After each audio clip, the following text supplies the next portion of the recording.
This is JingYuan vertical rack's introduction.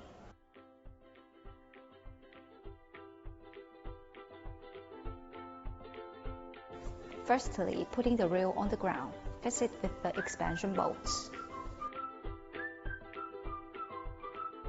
Secondly, putting the base on the rail. Thirdly, connecting the base with the transmission shaft and mounting it with the M5 screw and nut. Fourthly, installing the square tube to cover the transmission shaft and fixing it with the 3 M6 screws.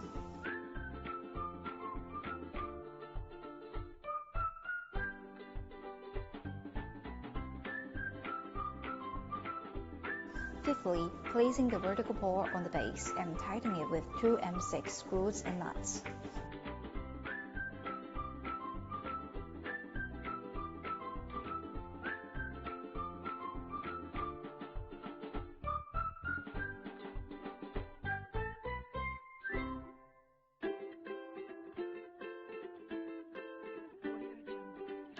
Finally, putting the control board on and using M6 screw to fix it.